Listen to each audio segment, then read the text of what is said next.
It is my honor and privilege to be able to introduce Dr. Tallamy this evening, who will be speaking, and then we will have some Q&A afterwards.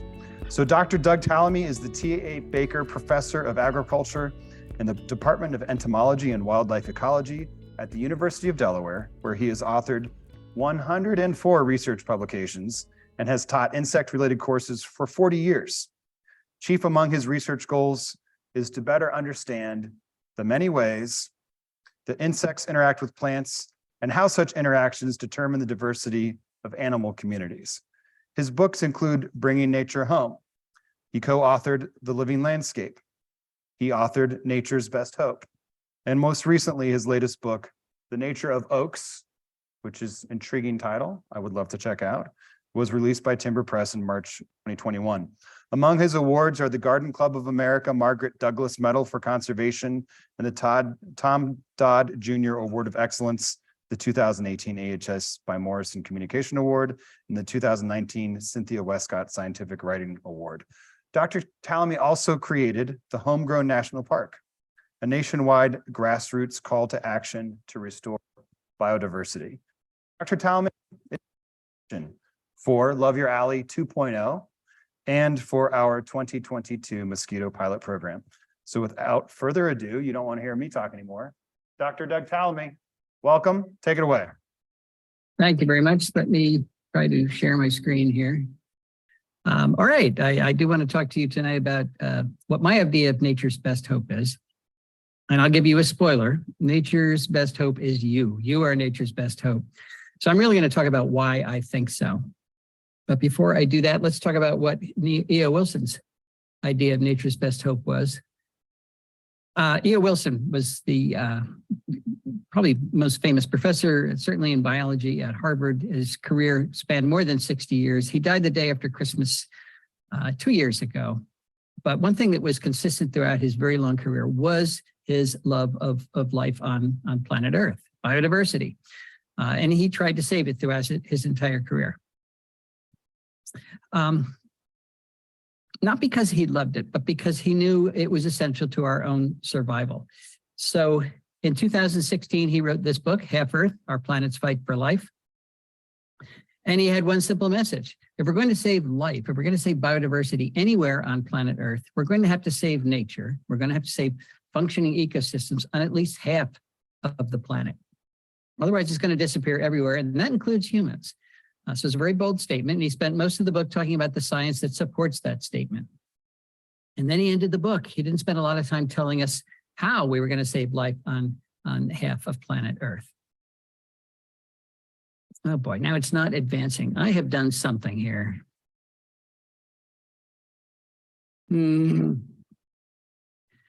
going to stop presenting and start all over again here so that we can actually do it right.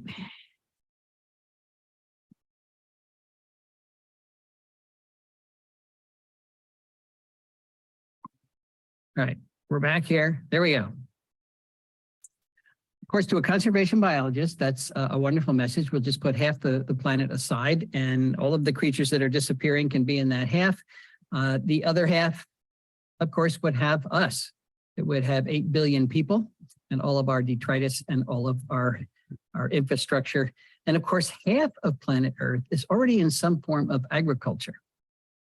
So unfortunately, we don't have a third half to put aside for nature. So a lot of people are wondering how we can actually do that. And that's what I want to talk about tonight. I do think we can realize E.O. Wilson's dream, but we need a new approach to conservation to do that. Before we talk about that, though, let's talk about what happened in 2019. In much of the East, we had a very large oak mast. Members of the red oak group got together and decided to make their acorns at the same time. And this is what it looked like in a lot of places. Well, I'm easily entertained, so I took one of those acorns and I just stared at it. And I was rewarded because an insect started to chew its way out of the acorn. First, it chewed a little hole for its head. Then it forced its head through that hole. Then it forced its entire body through that hole. It was a tight squeeze. Finally, when it drops down, a very dangerous time for this insect because it's good to eat. A lot of things are after it. So it gets to safety by wiggling and squirming beneath the soil surface. It takes about 30 seconds. And once it's underground, it stretches in all directions and forms a chamber. And within that chamber, converts itself to a pupa and then surprisingly stays underground in that chamber for 2 years. After 2 years, comes out as an acorn weevil. That's what an acorn weevil looks like. A lot of people think weevils have big noses because it looks like they do. But that's actually an extension of the head capsule, and the mouth parts are way down here at the end of that extension. And they take those mouth parts and chew a hole into the center of the acorn, turn around and lay an egg in that hole, and that is how the larva gets into the acorn. Why do they spend 2 years underground? Why don't they come out the very next year, the way most insects would? Well, it takes red oak acorns 18 months to complete their development. So if they came out the very next year, there wouldn't be enough acorns for them. Of course, after they leave the acorn, it leaves a hole, kind of like a true vacuum. And you know that nature abhors a vacuum. And in this case, she's filled it with 3 species of temnothorax ants, tiny little ants where the entire colony lives in the holes made by acorn weevils after they have left the acorn. And if scouts find a new hole in a new acorn, they get all excited because their old acorn is falling apart. So they tell everybody it's time to move. It's time to grab the larvae, grab the eggs, move the entire colony into the new acorn. That takes about 30 minutes. Then they post a guard, make sure nobody else can come in.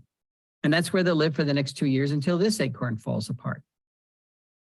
What's my point with this little story? Well, that's just one of literally millions of very specialized interactions that comprise the bulk of nature. This is another one, the relationship between jays and acorns. Jays are the primary disperser of oak acorns. You can take those acorns and fly up to a mile from the parent tree and tap the acorn beneath the soil surface. The object is you're going to go back and get that acorn in the wintertime and have something to eat. But for every 4 acorns they bury, they only remember where one is. So for every 4 acorns they bury, they've actually planted 3 oak trees. The specialized interaction between pileated woodpeckers and carpenter ants. That's what they rear their young on, carpenter ants. So if you don't have a lot of carpenter ants, you won't have pileated woodpeckers. And if you don't have you won't have carpenter ants unless you have the big trees that make those carpenter ants. You won't have this bee, Andrena facilii, unless you have this plant, Facilia. That is the only pollen that bee can rear its young on. And it turns out that pollen specialization is very common in our native bees. We've got about 4,000 species of native bees, and over a third of them can only reproduce on the pollen of particular plants. You won't have the Baltimore checker spot unless you have white turtlehead. I could talk all day about nature's specialized relationships. The point is that these relationships, nature itself, is now on the ropes. And it's on the ropes because we didn't take Teddy Roosevelt's advice. Way back in 1908, Teddy heard that the state of Arizona was going to mine the Grand Canyon. So he went to the canyon, looked out over the edge, and he said, leave it as it is. And with those 5 words, he started the process of creating the Grand Canyon National Park. Well, we didn't leave most of the country as it was. There's only about 5% of the lower 48 states that's anything close to its original pristine ecological condition. And those are typically mountaintops. And that's because we have logged the country repeatedly. We have tilled it. We have drained it. We have grazed it. Got 770 million acres of rangeland in this country. That's 4.5 times the size of Texas dedicated to cattle. And of course, we paved it or otherwise developed it. We have straightened our rivers and dammed them, and you can spell that any way you want. We have polluted our skies and changed our climate for centuries to come. We've drained our aquifers. We've introduced more than 3,300 species of plants from other continents, many of which are running amok in our natural areas. In short, we've carved up those natural areas into tiny remnants of their former selves, and each one of those remnants is too small and too isolated to sustain the amount of nature that we humans need, because it is nature that keeps us alive on planet Earth. So you might wonder why we've done all that. I wonder why we've done all that, and I don't know, but I suspect we thought that the Earth, our nest, was so large, we could foul it forever and there wouldn't be any consequences. But of course, we were wrong about that, and that's why we're seeing some pretty scary headlines these days, like the insect apocalypse is here. What does it mean for the rest of life on Earth? Talking about global insect decline. Followed by this one, North America's lost 3 billion breeding birds in the last 50 years. That's a third of our North American bird population, already gone. Then the UN says we're going to lose 1 million species to extinction, probably in the next 20 years. And they said it 2 years ago, so I guess that's the next 18 years. This makes a nice headline, but it is not an option, folks. These are the species that keep us alive on the planet. We have to make sure that doesn't happen. So I could go on talking about the pox that we humans have delivered upon the environment, thus upon all of our houses. But that is not what this talk is about. This talk's about a cure for that pox. It's a cure that'll take small efforts from lots of people like you and me. Those efforts to deliver enormous physical, psychological, and environmental benefits to everybody. Let's return briefly to this headline. The insect apocalypse is here. What does it mean for the rest of life on Earth? Well, back to E.O. Wilson. He told us what it would mean if Earth lost insects. And he did it way back in 1987 with this paper, The Little Things That Run the World. And again, his message was very clear. Life as we know it depends on insects. And if they were to disappear, so would most of our flowering plants. And if most of our flowering plants disappear, that would so drastically change energy flow through our terrestrial ecosystems that the food webs that support our animals, our amphibians, our reptiles, our birds, and our mammals, those food webs would collapse and those animals would all disappear. The biosphere, the living portion of the earth, would rot because we would have lost insect decomposers that rapidly turn over nutrients, and all we would have is bacteria and fungi. And of course, humans wouldn't survive any of those drastic changes. There is some good news, and that is that none of that has to happen. We can save our insects, we can save our birds, we can save nature itself, but we're going to have to change the way we landscape in order to do it. Why is that? Well, remember, humans are products of nature. We are totally dependent on the life support that ecosystems provide. We call them ecosystem services. Here are just a few of the things that plants do that we depend on every day, like oxygen. Plants are producing the oxygen we breathe. They're cleaning our water, slowing its journey to the sea where it's too salty to use. Capturing carbon, removing carbon from the atmosphere in the form of carbon dioxide out of harm's way, building their tissues out of that carbon, and then pumping the extra carbon into the ground. Our soils are brown or black because of the carbon that plant roots have deposited there over the eons. And once it's in the soil, it's extremely stable. It can stay there thousands of years. Plants are building topsoil, holding it in place. They're preventing floods. They're dampening severe weather. They're converting sunlight into food. You know, if we lose our plants, we're going to have to eat sunlight, and that will be a real IT challenge. What are animals doing for plants? Lots of things, but here are some important ones. They're providing pest control services. They're pollinating nearly 90% of our flowering plants. They're dispersing plant seeds. So when we design landscapes like this that destroy the production of ecosystem services, it is not a good idea. Never was a good idea, but today it's a terrible idea. Because of those 8 billion people that we now have on the planet demanding more and more ecosystem services every day. Now, we do have parks, we do have preserves, they're doing the best they can, but we are in the 6th great extinction event the planet has ever experienced, so it's obviously not good enough. We now need to start practicing conservation outside of parks and preserves, on landscapes just like this. Now, there have been visionaries through the ages who have recognized that we humans needed to work on our relationship with planet Earth, and Aldo Leopold was one of the most eloquent. He wrote extensively in the first half of the 1900s. One of the things he said is that the oldest task in human history is to live in a piece of land without spoiling it. There have been indigenous groups who have been able to do that for long periods, but our huge Asian societies and our huge Western societies are terrible at doing that. We habitually take more from the earth than it has to offer, completely wrecking an area, going to another area, doing the same thing, not sustainable behavior.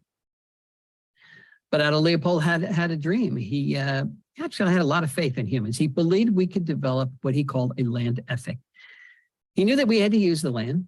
We had to farm and lumber and graze and mine and do all of those things. But he believed that we were smart enough to be able to learn how to do those things gently enough that we didn't destroy local ecosystems. That's what he called a land ethic. And he wrote about it in the Sand County Almanac, his most famous book. What he did not write about, though, was developing a land ethic where we actually lived. And I'm not sure why that was, but I suspect the notion that humans and nature cannot coexist together. We cannot exist in the same place at the same time. That notion was so deeply embedded in the culture of Aldo Leopold's day, and unfortunately, it's still embedded in our own culture, that he may not have recognized it as an option. What I want to argue this evening, though, is that not only is living with nature an option, it is now the only viable option that's left to us. In the past, of course, conservationists worked pretty much exclusively where there weren't a lot of people. We now need to turn that on its head and practice conservation where there are a lot of people, because that's pretty much everywhere. And that means we have to find ways for nature to thrive in human-dominated landscapes, not hang on by a thread, not get diminished every year, but thrive. Where should we start? Well, let's go back to private property. Most of the land is privately owned. 78% of the entire country is privately owned. 85.6% of the country east of the Mississippi is privately owned. If we don't practice conservation on private property, we're going to fail. Now, when I use the word conservation, I'm not using it really the way I mean. We do want to conserve any bits of nature that are left. That has been our conservation model for the last century, and we certainly want to keep doing that. But now we have to go beyond that. We have to actually move into restoration. We've got to put nature back together again at all those places where we've destroyed her. But in order to do that, we have to start with the building blocks. Not all species contribute to ecosystem function equally. So we have to start with the most powerful species. And there are two groups that we can't do without. One is the flowering plants. And of course, the pollinators that allow those plants to reproduce, they are capturing energy from the sun, turning it into food, into simple sugars and carbohydrates. And that is the food that supports essentially all the animals on the planet. So now we have plants that have made food. They've stored that food primarily in their leaves. If we don't get the food to animals, we don't have any animals. Well, it turns out that most vertebrates do not eat plants directly. Most vertebrates eat invertebrates that eat plants. Those invertebrates are typically insects, and not just any insects, caterpillars. Turns out caterpillars are transferring more energy from plants to other animals than any other type of plant eater. So if we design landscapes that don't have a lot of caterpillars in them, we will have failed food webs and eventually failed ecosystems. I'm going to use the Carolina chickadee as an example. That is the chickadee that I have in my yard in Southeast Pennsylvania. I think you probably have the black-capped chickadee, practically the same bird doing the same thing. Those are the birds, some of the birds that are at our feeders all winter long, eating seeds. And we tend to think, well, that's what chickadees need. That's what titmice need. That's what all the things at our feeder need. Well, actually, it turns out 50%, only 50% of a chickadee's diet is seeds. The other 50% is insects and spiders, even in the wintertime. And when it comes time to reproduce, chickadee babies can't eat seeds at all. Very few bird babies can eat seeds at all. So they switch to invertebrates. And if they're in a healthy environment, they will rear their young exclusively on caterpillars. And they are not exceptions. 96% of our terrestrial birds rear their young on insects, and most of those insects are caterpillars. So there's something special about caterpillars. Let's figure out what it is. Well, there's actually several things special about caterpillars, and one of them is that they are soft. Think of this guy as if he's a little sausage with a very thin wrapper. That thin wrapper is its exoskeleton. It's made of chitin. It's undigestible. And because they're soft, you can stuff them down the throat of your offspring without fear of injuring them. And if you've ever watched a parent bird rear their young, they're pretty rough. The beak is like a plunger. They just stuff it down there. Caterpillars are also relatively large prey items. One medium-sized caterpillar is equal to the biomass of 200 aphids. Some of our smaller birds do chase aphids around, but do you want to chase 200 aphids or get one caterpillar? They are nutritious. They're very high in fat, very high in protein. They have a low percentage of chitin, of exoskeleton, compared to many other insects, particularly beetles. Beetles are not like little sausages. They're like little tanks. So much of a beetle is undigestible. And many beetles have very sharp edges too. And finally, it turns out that caterpillars are the best source of carotenoids for birds during the breeding season. And I mention carotenoids not because I love organic chemistry, but because I'm a vertebrate and you're a vertebrate and birds are vertebrates, and we vertebrates cannot make our own carotenoids. Only plants make carotenoids. So we have to get our carotenoids from plants. And we have to get them from plants because carotenoids are essential components of vertebrate diets. Where are the birds getting their carotenoids from, particularly during the breeding season? Well, they're getting them from the prey items they bring back to the nest, but look, carotenoid content is not equally distributed among bird prey. These first two bars here are types of caterpillars, and they have far more carotenoids than other types of bird prey. Here are the adult caterpillars here, the moths and butterflies themselves. They have far fewer carotenoids because they're not eating the green leaves. Only the caterpillars are eating the green leaves, and that's where the carotenoids are. And here's the earthworm way down here. So the early bird gets the worm, but he doesn't get any carotenoids when he gets the worm. So that study and several others are suggesting that caterpillars are not optional parts of bird diets. They are essential parts of most bird diets. So let's just say most birds need caterpillars. So the next question is, how many caterpillars do they need? Is one or two enough, or one or two a day enough? That's a good question. So let's go back to chickadees. There's a lot of data on chickadees. How many caterpillars does it take to make one nest of Carolina chickadees?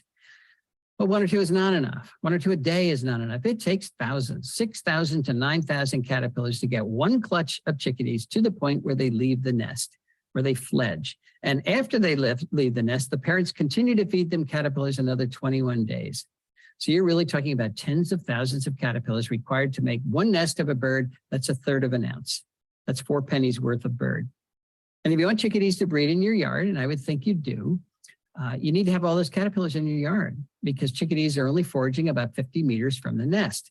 They're not flying 5 miles down the road to the nearest woodlot. And that's true for just about all the birds. They forage very close to the nest because it takes so much energy to do all of that foraging. And if we landscape in a way that does not include all those caterpillars, that's called insect decline. And it's really looking like insect decline is one of the major causes of the bird declines that people are measuring.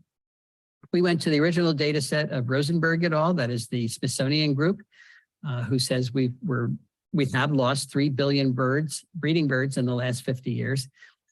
We looked at their data and we divided it into the terrestrial bird species that require insects at some part of their life history, typically when they're breeding, and the species that do not require insects.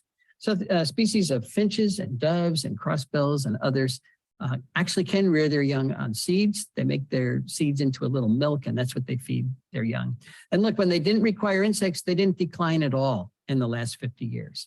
But when they do require insects, those birds decline on average 10 million individuals per species. Doesn't prove cause and effect, but it does suggest that as you take bird food away, you lose the birds. So I think we need to raise the bar about what we're asking our landscapes to do. In the past, we've asked them to do one thing, and that is be pretty. So now we're going to ask them to do two things: be pretty and be ecologically functional. And there's no way they're going to be ecologically functional unless we add caterpillars to those landscapes. So how do we add caterpillars to residential landscapes? Well, you put the plants in that support the caterpillars. That seems pretty straightforward, but there is a catch, and that is that most plants don't support a lot of caterpillars. So we have to be fussy about it. We have to choose the plants that do, and we have to be fussy about it because the caterpillars themselves are fussy about it. And the monarch butterfly illustrates that perfectly. You can have all of the crepe myrtle and all of the ginkgos and all the hostas and all the burning bush and all the privet and all of the barberry and all the things we typically landscape with, mostly plants from Asia, in your yard, and you won't make a single monarch butterfly. The only thing that's going to make a monarch butterfly is one of the milkweeds. That's called host plant specialization. And it turns out that most of the insects that eat plants are host plant specialists. They can only eat particular plants. Why is that? Well, plants have made them specialized. Plants don't want to be eaten. They want to capture the energy from the sun and use it for their own growth and reproduction. So they've loaded their leaves with nasty tasting chemicals, secondary metabolic compounds that make those leaves either bitter or downright toxic. And if you don't believe me, when you're going home tonight, stop and eat a plant. See if you like it. You're not going to like it. It's a really effective defense. It keeps most of the insects of the world from eating most of the plants of the world, which is why it's green out there in the summertime. It's not because there's no insects out there that want to eat those plants. It's because most of the insects that are out there cannot eat most of the plants. They are too well protected. There's a reason it's very hard to get our kids to eat their vegetables. They inherently know that they're toxic. But we do know that insects eat plants. So how do they do that? How do they get around those chemical defenses? Well, this is where the specialization comes in. 90% of the insects that eat plants are host plant specialists. They can only eat particular plants for which they have developed very specialized adaptations that allow them to circumvent all of those defenses. They have developed specialized enzymes that store and excrete and detoxify those compounds, behavioral adaptations and life history adaptations that minimize their exposure to those compounds. It takes a long period of evolutionary history with those plant lineages for all those adaptations to fall into place. But once they do, the insect is locked into eating that particular plant. So if you take the milkweeds out of your yard and you replace them with hostas, the monarch's not going to start to make a living on hostas. They can't do it. They're locked into milkweeds, which means they have two choices then. Fly away and find milkweed someplace else if they can, or starve to death. Turns out that this is actually very simple. There are three kinds of plants out there. Plants that contribute energy to local food webs, plants that do not contribute energy to local food webs, and plants that actively remove energy from local food webs. Best example of a contributor would be one of the oaks. Oaks are contributing more energy to local food webs wherever they occur than any other type of plant. A good example of a non-contributor would be a ginkgo. Ginkgo biloba from Asia. It's a nice ornamental plant, good fall color, but nothing eats a ginkgo. So it's not contributing any energy, any of the energy that it captured from the sun. It's not moving it ahead into the food web. And a good example of a detractor would be calorie pear or burning bush or any of the invasive ornamentals that have invaded our natural areas. And of course, when they do that, they push out the plants that do contribute energy. So all I'm trying to say here is that plant choice matters. We are not going to restore ecosystem function if we don't restore functional food webs within those ecosystems. And there's no way you're going to do that unless you choose the right plants. And I'm going to give you three examples of how well it works when you do choose the right plants, starting with my house right here. I should say our house. My wife lives here too. We live in Oxford, Pennsylvania, Southeast Pennsylvania. We got a piece of a farm that was broken up into 10-acre lots in the year 2000. And this is what it looked like pretty much when we moved in. Very old farm, had been farmed for almost 300 years. And the last thing they did was mow it for hay. So there were very few plants there. And of course, our goal was to restore ecosystem function on this piece of property, which means you got to put the caterpillars back. Well, I'd never done that before. So this was one of my early attempts. I wanted to see if I could get the Canadian owlet to make a living at our house. This is what a Canadian owlet looks like. I'd never even seen a Canadian owlet. And that's what the adult looks like, just like a leaf. Well, in order to have Canadian owlets, you have to have meadow rue. That is the only plant it can develop on, host plant specialization. And we didn't have any meadow rue. There's no meadow rue anywhere around us. The whole area was farmed to death for actually, literally hundreds of years. So I got some meadow rue seeds from someplace and planted them, and they grew very nicely. But this was early on. And I actually had very little confidence that Canadian owlets would be able to find my little patch of meadow rue. So I didn't even go out and check it for at least 2 months after I planted it. Then I was walking by for another reason. I looked over and it was covered with Canadian owlets. They had found it right away. I'm still impressed with that. So now we have a good population of Canadian owlets and a good population of meadow rue. We've added 2 species to the property. The restoration has begun. Same story with the goldenrod stowaway. That's actually a misnomer for this beautiful moth. It has nothing to do with goldenrod, but it's a specialist on this plant, Biden's aristosa, ditch daisy. We didn't have any Biden's aristosa, but I did know where there was some Biden's in a power line cut about 14 miles away. So I got some seeds, planted them, and they grew very nicely. As a matter of fact, last summer, they took over my front yard. That's okay. Well, I had to wait a full year for Biden's goldenrod stowaway to find my ditch daisy, but they finally did. And now we've got a good population of both the goldenrod stowaway and Biden's aristosa. So now we've added 4 species to the property. Wanted the hackberry emperor, not because it's the most beautiful butterfly in the world, but because it belongs here. It's one of the species that should be in our yard. And as its name suggests, it's a specialist on hackberry, and we didn't have any hackberry. So I got a few hackberry trees, I planted them. In this case, we had to wait 4 years for the hackberry emperor to find my hackberry, but they finally did. And now we've got a good population of both of them. So now we've added 6 species. And that's how the restoration proceeded. I did not plant goldenrod, came in on its own. And along with it came many of the things that depend on goldenrod, like the beautiful brown-hooded owlet, the Arcigera flower moth, the goldenrod leaf miner, the distinct Sparaginothus, the goldenrod gall moth. Goldenrod in my area supports 110 species of moths. I planted Virginia creeper. Yes, Virginia creeper. I hear some people don't like Virginia creeper, but I don't know why. It's a great native plant. It's got good fall color.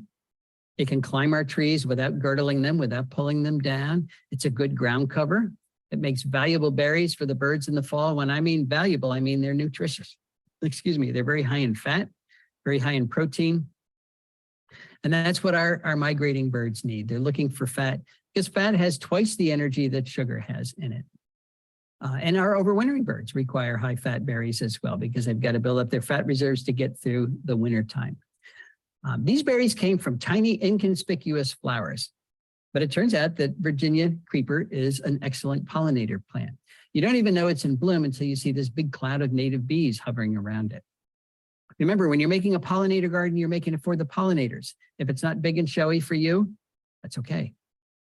I planted Virginia creeper because it's the best host plant for supporting the large sphinx moths that are a primary component of cardinal diets. Things like the Pandora sphinx and its beautiful adult, the lettered sphinx, the hog sphinx, the abbot sphinx, all on Virginia creeper. Want to see if I get the evening primrose moth in our house because it's beautiful. I like beauty like anybody else. But we didn't have any evening primrose, so I planted it. The moth did come. It spends the day with its head stuffed in the flowers. Sometimes it's crowded in there, but it's always very cute. And I planted lots of oaks. Now, those are just examples of the plant lineages I put back on our property, but I want to focus on oaks for a while because they are such important plants.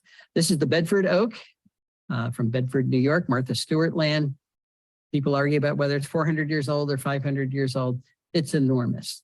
And I hear people say, I'm not going to plant an oak because I won't live long enough to enjoy it. And if you could only enjoy your oak when it's 400 years old, you're right, you won't. But if you can enjoy what your oak is contributing to your local food web, and remember, that's a new goal for our landscaping, you can enjoy it right away. And I can say that with confidence because I planted most of my oaks as acorns, means they were free, or 2-foot bare root whips, which means they cost $1.50 each. And immediately they started to call in the moths that create the caterpillars that run the food web at our house. Things like the solitary oak leaf miner, Juvenil's dusky wing, the yellow-shouldered moth, Suzuki's promolactus, the red-washed caterpillar, the yellow-vested moth, the orange-tufted oneida, the spiny oak caterpillar, the two-spotted oak punky, the variable oak leaf caterpillar, the red-humped oak worm, the pink-striped oak worm, the hesitant dagger moth, the lesser oak dagger moth, the greater oak dagger moth, the streaked dagger moth, the afflicted dagger moth, the crowned bucolatrix, the orange-patched smoky wing, the white-blotched heterocampa, the oblique heterocampa, the red-lined panapoda, the laugher. And literally hundreds more species of moths have come to the oaks on our property. And look, they come right away. This is a pin oak that has just popped its head above the leaves. And here's a caterpillar standing on the ground eating the leaves of that oak. You do not have to wait decades or centuries for your oak to start to contribute to your local food web. They contribute the very first year. This is what our property looks like today. This is where the Biden's was. And I show you this just to show you that we have put a lot of plants back. This is the same place I took that first picture from 20 years ago. And over the years, we have learned how important moths are, not butterflies, but moths are to local food webs. And if you know the number of species of moth in your food web, you have a good index for how stable and how productive that food web is. So 5 years ago, I started the process I took on the challenge of taking a picture of every species of moth that is now making a living at our house because we put the plants back. I am still at it, but I'm up to 1,199 species of moths recorded at our house. Now we have 10 acres. Pennsylvania is 2.4 million acres. So on 1/240,000th of the landmass, we're supporting 44% of all the moths that occur in the entire state. And because so many of these are types of bird food, we've recorded 61 species of birds that have bred on our 10 acres. Not flew by, but bred. Why am I telling you this? Well, this is another headline we see all the time. The World Wildlife Fund says we have lost 2/3 of the wildlife on Earth since 1970. It's a terrible statistic. But I'm thinking, gee, not at our house. I am convinced we have increased biodiversity by more than 2/3. It didn't take that long, and it wasn't that hard. We just put the plants back. What would happen if everybody put the plants back? We really could turn around statistics like this. But I know what you're thinking. We've got 10 acres. Will it work on smaller parcels in, let's say, suburbia? And that is a good question. So let's go to Margie and Dan Terpstra's house in Kirkwood, Missouri. They have 0.6 acres, 18 times less land than Cindy and I have. They're in the middle of a development. Everybody around them has the big lawns. When they moved in, their property was loaded with Amur honeysuckle, bush honeysuckle, another serious invasive species from Asia. So the first thing they did was get rid of their invasive honeysuckle. Then they planted 70 species of native plants, put in a water feature that they call a bubbler. And then they started to record the number of birds that are using their yard. And they're up to 149 bird species, including 35 warbler species. If any of you are birders, you know that that is a very good number. Just to compare it to our house, we've only recorded 8 warbler species at our house. So does it work on smaller properties? Absolutely. What about urban yards, though? Let's go to Pam Carlson's house in Chicago. And I mean in Chicago, right over there is O'Hare Airport. Pam has 1/10 of an acre, 3 times smaller than the average lot size in North America. She is not connected to any natural area at all. So she's a tiny little island. It is a pretty island because Pam is a native plant landscaper and she knows what she's doing. But she did do the same thing. She got rid of her non-native plants, put in 60 species of native plants, little water feature. And then she sat back and she says, with a glass of wine, and started to count the birds that are using her yard. And she's up to 124 species that have used her 1/10 of an acre, including a woodcock. There's Pam's woodcock. So if you haven't seen a woodcock lately, go to Pam's house in Chicago. All right, there are 3 things we need to do if we're going to succeed in a big way. And we need to succeed in a big way. One of them is we've got to reduce the area of lawn that we have in this country. We've got 44 million acres of lawn, which is an area bigger than New England, dedicated to an ecological deathscape. Why do we do that? Well, lawn is a status symbol, and we need to display our Halloween decorations. But what if we cut the area of lawn in half? What if let's make the math simple. Let's say there's 40 million acres of lawn. We're going to cut that area in half. That would give us 20 million acres that we could put towards restoration right where we live. We could create a new national park that I am calling Homegrown National Park. And it will be big. It'll be bigger than the Adirondacks, plus Yellowstone, plus Yosemite, plus Grand Tetons, Canyonland, Mount Rainier, North Cascades, Badlands National Park, Olympic National Park, Sequoia National Park, the Grand Canyon, plus Denali, which is huge, plus the Great Smoky Mountains. Add up all those parks, still less than 20 million acres. So Homegrown National Park would be the biggest park in the country. What do you get when you put a park at home? What do you get when you put some part of nature right where you live? You get the opportunity to interact with that part of nature, to form a relationship with it. It's your own time, your own pace. All you have to do is go outside, or maybe even just look out the window. You can avoid crowds. You know, if you go to a real national park, last year there were 375 million people there with you. So I know what you're really going to see when you go to a national park. It's free. There is no admission fee. It's never closed, no matter what pandemic comes down the pike. No travel hassles. You get to experience the natural world alone. And that is the key word. You're not going to get a personal relationship with Mother Nature if it's mediated by somebody else. And this is particularly important for our poor kids who are suffering from nature deficit disorder, according to Richard Liu. So we're trying. We get 30 kids. We put them on a bus with a teacher, drive for an hour to a natural area. Then they walk around for an hour. The teacher tells them not to touch anything. Then they get back in the bus and they go home. And that's their experience with the natural world, which I'm sure is better than nothing. But it's really been an experience with 30 other kids and a teacher telling them not to touch anything. If they have some part of the natural world in their yard, some part of nature, all they have to do is go outside and get to know it, become friends with it, fall in love with it. Alone, no parental supervision. When we hover over our kids, we are sending the message that this is dangerous. This is something you should fear. It's not dangerous, and you don't need to fear it. You know, our kids are the future stewards of the planet. If they don't love stewarding the planet, if they don't know how to steward the planet, if they're afraid of stewarding the planet, they're going to be lousy stewards. And we don't need any more lousy stewardship. Maybe they will learn how to hunt lizards. I'm learning this from my own granddaughter, Zoe, who lives in Hawaii, a very modest patch of nature.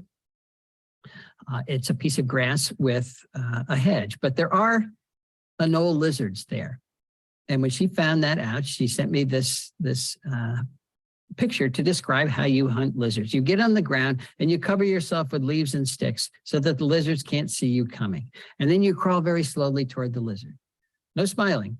This is serious business.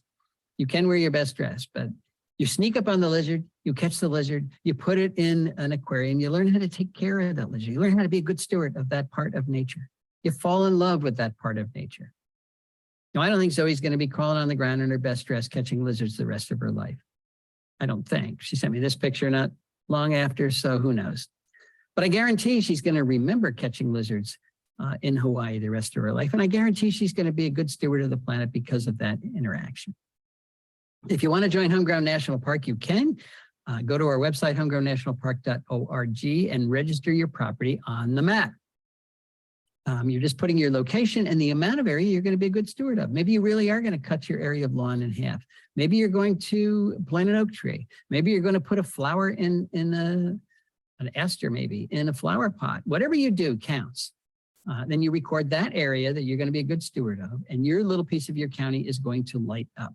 You get to see who else is doing this in your county. And the object is to use social media to get the message to all the people who don't have a clue that they are the future of conservation. We want that message to go viral so that the whole country lights up. What are we asking? We're asking people to reduce the area of lawn. Lawn is not contributing to conservation in any way.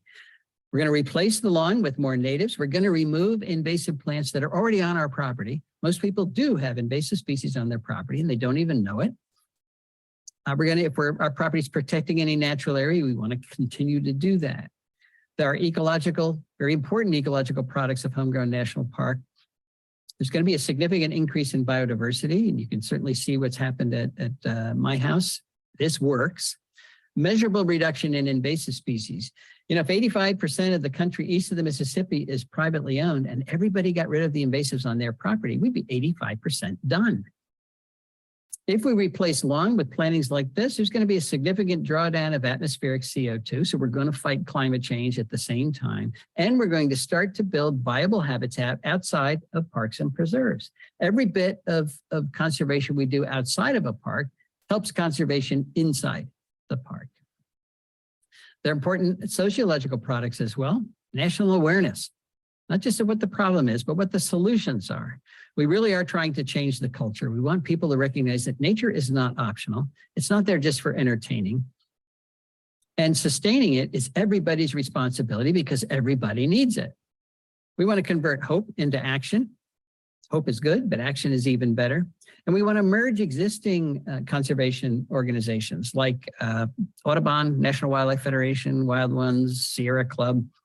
They're all doing wonderful conservation work on private property, and we want to get that recorded onto the map. Did I mention that it is free to join Homegrown National Park? So we're not drawing any members away from these organizations. We just want to record the good conservation that they are doing. So we're going to shrink the lawn. We're going to join Homegrown National Park. What plants should we put in the area that was once lawn? I'm going to argue that some of them have to be what I'm calling keystone plants. Remember what a keystone is. It's a stone in the middle of the Roman arch. And when you take it out of the arch falls down. Well, if you take keystone plants out of your local food web, the food web collapses because they are making most of the food. Just 14% of our native plants, the keystone plants, are making 90% of the caterpillar food that drives those food webs. So think of the keystone plants in the ecological house that you're building as the 2x4s that are holding up that house. They're the support system. They're essential. You cannot build a house out of wallpaper, and that's what we've been trying to do for the last 100 years. So the question is no longer simply, are natives more ecologically better than non-natives? On average, they certainly are. But there are a lot of natives actually that aren't doing all that much. So the question really is, do we want to favor the most powerful plants, the ones that are contributing the most to our pollinators and to our food webs, or not? What plant is contributing the most energy to food webs? It is one of the oaks. In the mid-Atlantic states, they support 557 species of caterpillars, over 950 species nationwide. There's no other plant genus that comes close to that. How do you know what the keystone plants are? Where you live, you go to Native Plant Finder and the National Wildlife Federation website, put in your zip code, and the ranked list of the top woody and herbaceous plants in your county will pop up. These are abbreviated lists because I ran out of room. Let's just focus on these three for a while here. Goldenrods, native asters, sunflowers, helianthus, particularly perennial sunflowers. Not only are they typically ranked in the top 3 in most counties of the US, but because they support the most caterpillars, but they also support the most specialist bees. When you are building a pollinator garden, you want to focus on those specialist bees, those species that can only reproduce on a particular plants, because the generalists can use those plants as well. If you have goldenrods and asters and sunflowers in your yard, you can support up to 44 species of bees that would not be there if you didn't have those particular plants. So we're going to shrink the lawn. We're going to use keystone plants. We're going to invite a lot of insects to our yard. Then we're going to kill them with our security light. which of course is not the goal. There's a lot of research around the world, particularly Europe, which is telling us that light pollution is one of the major causes of insect declines today. And these are all the ways that lights are killing our insects. This is actually good news to me because we've got to turn around insect decline, not just stop it, turn it around. We've already lost more than 45% of the insects on the planet. And they are the little things that run the world, remember. So if we can turn that around by flicking a switch, just turning off our lights, we're getting off easy. There are a lot of lights to turn off, but there's a lot of us to turn those lights off. But I know what you're going to say. Well, I can't turn the light out over my barn or over my garage or over my front porch because the bad man will come. All right, put a motion sensor on that light. So it only turns on when the bad man does come. And the first thing you're going to recognize is the bad man does not come very often. And if you don't want to do that, even easier, take the white bulb out of your security light and put in a yellow bulb, yellow incandescent or LED, because yellow wavelengths do not attract nocturnal insects. If we switched out our white bulbs for yellow bulbs, overnight we would save millions of insects. And if we use LEDs, millions of dollars as well. All right, we're going to shrink the loam. We're going to calling keystone plants. We're going to modify our light system. Then we're going to invite Mosquito Joe to come kill all of our insects. Booming business around the country, mosquito foggers. They say it's okay because what they're fogging is a natural product. And it is. It's pyrethroids from chrysanthemums. But cyanide is a natural product too. Ricin is a natural product. Nature makes a lot of really nasty natural products. So I don't think that's a good argument. They also say it only kills mosquitoes. And that's, I don't know where they get that from. It kills all the insects that it comes in contact with, which is all the insects. That includes all of the pollinators we're trying to support. It includes our monarch, which is now red listed. There was a big monarch killed 2 years ago when they flew through Mosquito Joe, I think in Texas. Hundreds of dead monarchs on the ground. The interesting thing, the ironic thing is it does not control mosquitoes. Why not? Well, it's really hard to control mosquitoes in the adult stage. You have to kill 90% of them. And mosquito fogging kills between 10 and 50%. So it's not even close to being effective. If you really want to control mosquitoes, you do it with biocontrol and mosquito dunks. You control them in the larval stage.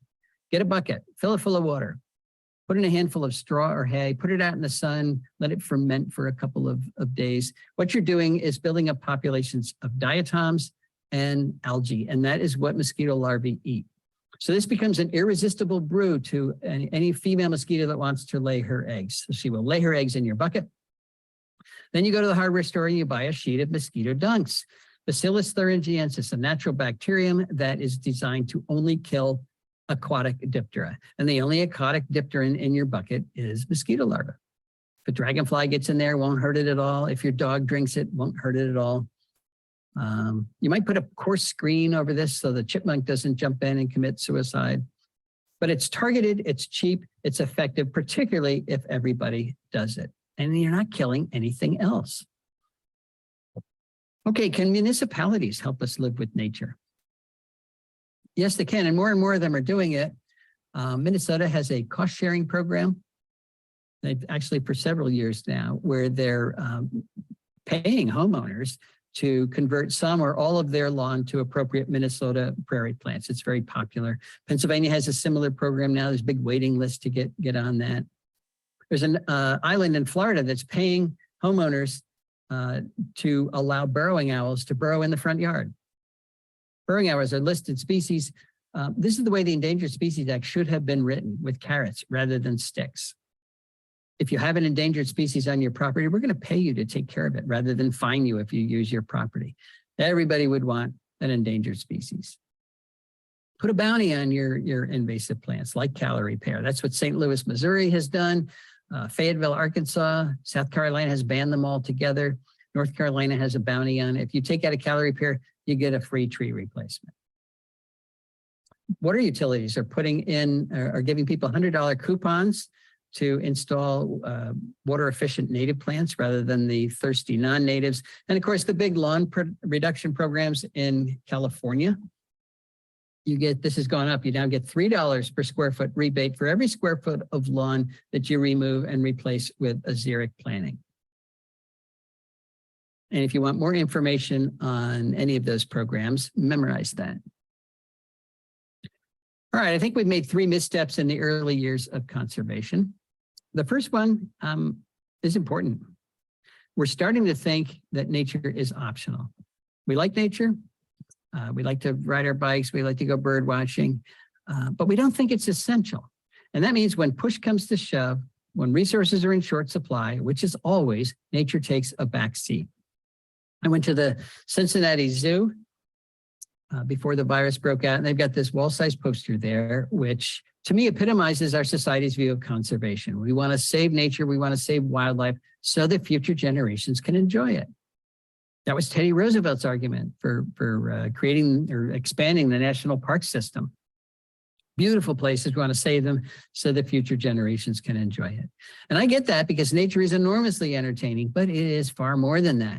We want to save nature so that we have future generations. A little bit more urgent. We've also assumed that humans and nature cannot coexist. We talked about that. But if we restrict conservation just to places where there's not a lot of humans, we're going to fail because those places are too small, too few, and too isolated. David Quammen has an excellent analogy between a Persian rug and an ecosystem. This is a functional Persian rug. That's not 71 Persian rugs. That's 71 rug fragments, none of which are acting like a Persian rug. And that's exactly what we've done to our ecosystems.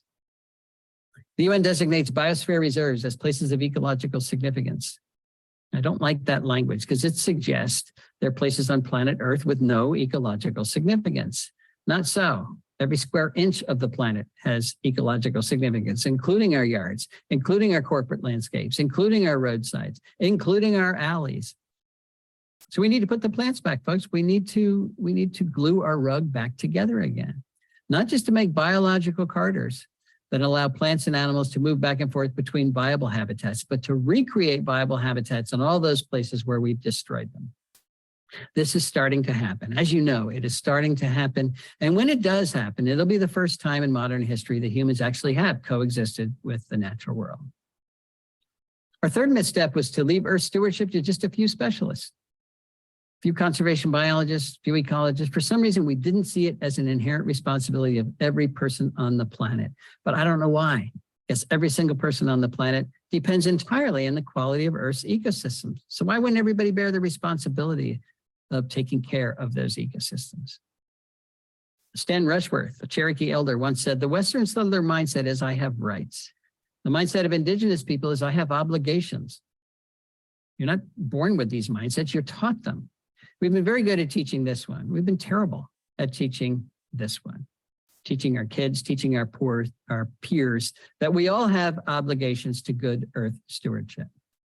That does not mean that you have to save biodiversity for a living, but you can save it where you live. And if you do, it empowers you. More and more people are recognizing the planet has real issues, but they all feel powerless. What can one person do?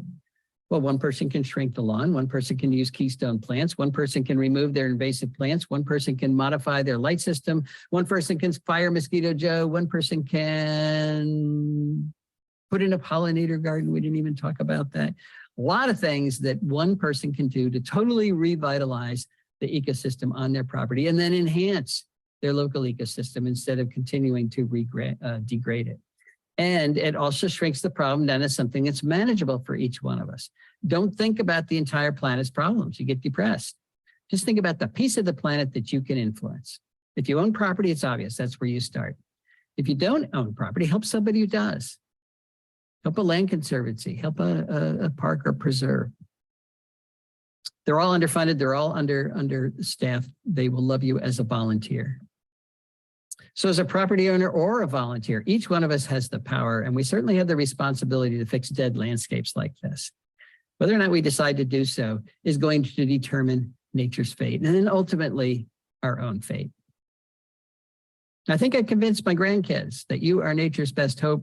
I hope I've convinced you as well. Thanks very much. Doug Tallamy, thank you so much for that talk. Now, if I were an organizer of an event in Bexley celebrating native pollinators and indigenous plant species, I might just ask the mayor to come facilitate a talk so he could listen to what you just said. It was amazing. I've been hearing your name for years now. I'm like, oh, okay, this is what it's all about. So I really appreciate that. Well, so Well- we have this moment to ask Doug some questions. And if you're like me, you probably are buzzing with questions in your mind. I'm going to kick it off with a very quick lightning round. Here's the rules, Doug. I'm going to ask you a question. You have to answer it just the first thing that pops in your mind. And then we're going to move on pretty quickly here because I think we have a lot of questions in the room here. So what are the most common invasives that you see in backyards and climates like ours? Oriental bittersweet, Japanese honeysuckle, bush honeysuckle, autumn olive, porcelain berry is a terrible new one, Japanese stilt grass, buckthorn up a little farther north, privet, barberry, burning bush. Is that Okay, enough? that's good. That's good. Thank you. Okay, have you ever eaten a caterpillar? No, but my wife has. Okay, it's high in protein, I understand. That's right. fat. That's right. Okay, so as we look at our backyards as our national park, I think about our landscape and our community. I think of a lot of fences, and we focused a lot on birds and insects, which can, I think, migrate through fences quite easily. But how do fences play into like the natural movement of animals through our backyards? Well, not very well. But of course, one thing we don't really want in our yards is deer. We got way too many of them, and the fence does function to keep them out, which will save some of your plants.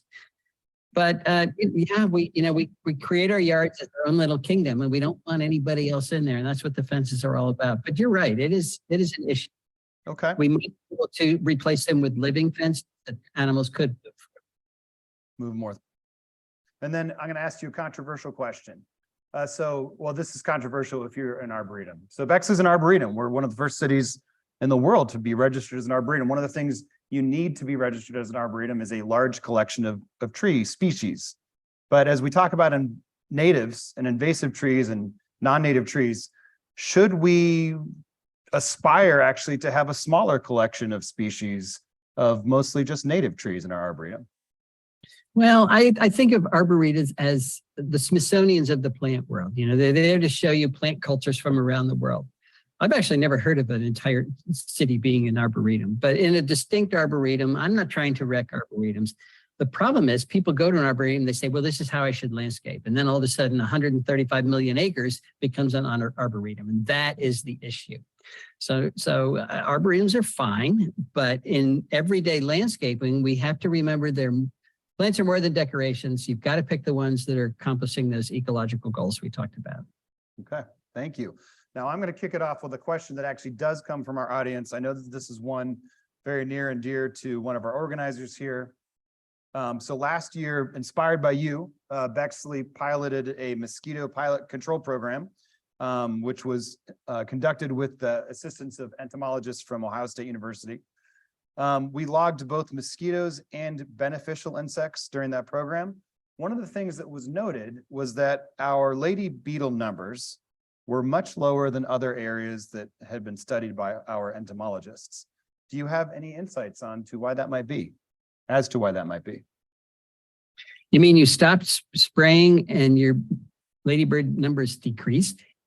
So we just in general had a low population, even in the areas where we weren't spraying, across all of our multiple control categories. No idea. Okay. All right. Well, so the mystery continues. Ladybirds are predators. So I would say you had fewer because you had fewer prey. So why did you have fewer prey is the real question. Okay. Too many hostas, too much grass. Could be. There we go. Not enough aphids. All right. So we have a room of people, I think, who, if they're like me, were delighted by this talk and might have some questions. Whitney, if you have a microphone, if anyone has any questions for Doug. Mary McMunn, who is with our community garden program and our tree commission, is one of the first to ask. Hi, Dr. Tallamy. Could you speak about cultivars and your thoughts about using them, please? Yes, I can. Well, first of all, cultivars, it's a genetic variant of the straight species. So the answer, your question is, are they as ecologically productive as the straight species? And the answer is, it depends on what the genetic change was that created the cultivar. So a lot of cultivars are actually called varieties, are created by nature. They're found in nature. and somebody brings them in, puts a name on them and sells them as a cultivar. But nature created them, and typically those are just as productive. Many others, though, are selected for particular traits, typically aesthetic traits. We did a study on woody plants, not looking at flowers, looking at 6 different common cultivar traits. So like when you take a tall plant, you make it short and you change a green leaf to red or purple, and then 4 other traits. The only one that consistently reduced insect use was making a green leaf red or purple, because that loads the leaf with anthocyanins, which are feeding deterrents. The other changes didn't deter insects at all. Now, when you look at flowers, the news isn't quite as good. Sometimes it doesn't matter, but a lot of times it does, particularly to the specialist bees, because the specialist bees specialized on the flower shape, size, color, UV spectrum, nutrition of the pollen and the nectar. And when you change that, it messes up that relationship. So there's a brief summary. Thank you. Thank you. Thank you for this talk tonight. It's wonderful. So I'm curious how best to mitigate issues with pesticides. I have neighbors to the left and to the right that spray consistently and just use tons of chemicals. Yeah. More and more of the questions I get are really sociological questions. How do we get people to change? And yeah, neighbor issues. I don't know. I always think education is going to work. It's why I write the books that I write. My guess is they don't understand the costs and the benefits. I've got this idea that our yards are not like Las Vegas. What happens in Vegas stays in Vegas. What happens in our yards does not stay in our yard. So if you get the mosquito fogger in your neighbors, it floats over to your yard. Do they have the right to kill your insects? That's a question. If you have the giant lawn, you're wrecking the watershed for everybody. If you don't have support pollinators and food webs, these things impact everybody else. And as a culture, we haven't addressed this. So I guess step one is for your neighbor to realize that he is impacting you in all these different ways. And I don't know, maybe investigate just why he's spraying everything. Does he realize he's living in an envelope of poison? That's not good for him. And it's not necessary. So it seems like it should be easy to convince him, but I know that sometimes it's not. So did I dodge your question well enough?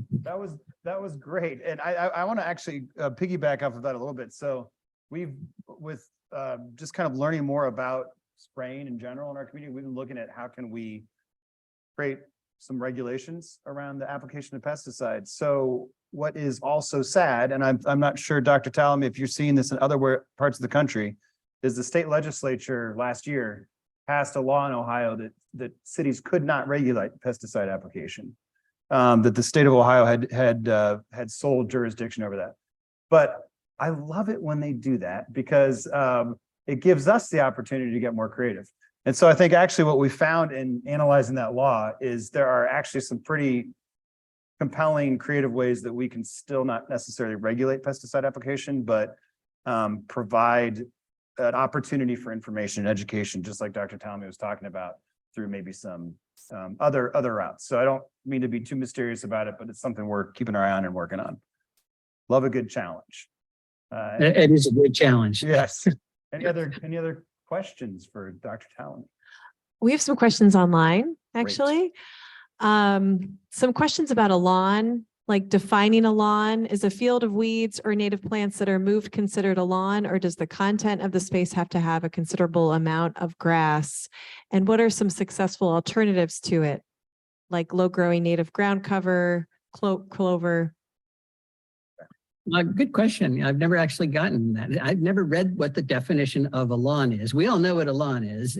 And we know what the marketing tells us. It's got to be weed free, and you've got to water it all the time. So what I like to do, I don't want to, I don't say get rid of your lawn. I say reduce the area of lawn. And I suggest, at least now, that the lawn we maintain, the lawn we keep, is going to be manicured. We're going to fit into the culture. What we're going to do is add plants to the landscape but we still are part of the culture. That means you're not going to get fined by your HOA. Your neighbors aren't going to hate you. You're just going to have less lawn and more plants. Most people don't know one plant from another, so they won't care. The lawn you keep is a cue for care. It's going to show that you still, you're not reducing property value. You are still a productive member of the community. That's a very easy transition to make. Adding clover is great because that puts nitrogen into the soil. It adds pollen and nectar for generalist bees. It's the way lawns were when I was growing up. But a lot of people consider that a weed. You have to make sure that the fertilizer you're putting on does not contain a broadleaf herbicide. A lot of time it's in there and you don't even know it, because then your clover will not grow, it kills everything else. But when you have clover, you don't need fertilizer because it's fertilizing your lawn. So it is a great thing to add if you can get away with it. And while the microphone's being turned around, how about dandelions? Give us your hot take on dandelions in the yard. It's a trigger that often that's what triggers the wrath of your neighbor. You're not maintaining your lawn. It is a flowering plant, and some insects do use it. It's not nearly as productive as clover. So again, if you had to choose, I would go with the clover and dig out the dandelions. Don't use an herbicide, which washes off into your watershed. Get out the little hand digger, the way we used to do, and dig them out. You probably don't have very many. All right. So I want to ask a question about a statistic that you gave tonight. We've already lost 45% of insects worldwide. Is that species or is that total? And can you give us a little? I think that's abundance. That comes from Durzo et al. 2014. It's not species in terms of 45% of the insects are now extinct. It's abundance. Okay. Those are population numbers. And can you give us a sense of what that is for birds too? What the bird decline looks like? Again, in the U.S., we've lost 3 billion breeding birds, not 3 billion species. I don't know what the number of species we've lost actually is. There's what, 9,000, 10,000 bird species in the world. We actually lost well over 1,000 species as Polynesians moved across the Polynesian islands, and many of those had endemics that were wiped out. That happens 100 years ago. So I can't answer your bird question. That's okay. Thank you. It's mostly the populations are smaller. And what we want to do is increase them to the point where they're more stable. Another question coming here, Dr. Tallamy. Thank you for an amazing talk. I'm very interested in herbs, and I know that every year I always plant extra dill because I do have caterpillars on that. Are there other kinds of herbs that are particularly good? For caterpillars. That is the big one. The black swallowtail uses anything in the carrot family. So carrots and parsley and dill are all good. Those are agricultural plants, but they're all in the carrot family, and the black swallowtail is a specialist on anything in the carrot family. That's why they can use them. Nothing else is coming to mind. There's several butterfly species that like stinging nettle, but that's probably not an herb that you're growing. So no, I think that's the big one. What's your best way to get rid of honeysuckle? Well, you mean bush honeysuckle or the vine honeysuckle? Japanese honeysuckle. Amber? Oh, AMUR, Amber. all right. I saw it off at the base. This is when I do use herbicide. I paint the stump with Garlon, and it's oil-based, and you go down and kill the roots. If it's smaller, you don't have to go with herbicide. You get out your Matic. Matic is a wonderful tool, and you give it a couple whacks and out it comes. But that's one of the relatively easy ones to control. Thank you. Okay, so Dr. Tallamy, our city is a postage stamp, 2.5 square miles, but we are quite competitive. And anytime we have a talk like this, inevitably we'll say goodnight and I'll step off the stage, and then I'm going to get flooded by people asking about how we are going to have the highest ratio of national park backyard space of any city in America. It's about to happen, right? I think that's a wonderful goal. I know the crowd. So the question is, how can we compete in this field? I think you're off to a very good start, but don't forget the front yard. Okay, You that's know, a good point. when we only talk about backyard habitat, it cuts our conservation area in half, and it also implies that what we're talking about is so ugly, we have to hide it in the backyard. Mhm. You can put an oak tree in your front yard too, and you can still get on Homegrown National Park, so. Okay, Homegrown National Park. So do we keep statistics? Because we're going to be data driven here. We keep statistics on what cities have the highest percentage of land cover of homegrown national parks. Well, the website is supposed to be doing that because Okay, everybody is recorded there. And we certainly have the stats per county. I'll have to ask whether we have it per city, but I love your goal there. We'll figure out how to benchmark it. We appreciate it. Dr. Tallamy, it has been a true pleasure spending some time with you this evening. Thank you for inspiring our community. We are so excited to launch into our 2023 Love Your Alley project. We're going to continue to be monitoring our mosquito pilot program and coming up with creative ways to lead with that. And you have helped us inspire that action here within Bexley.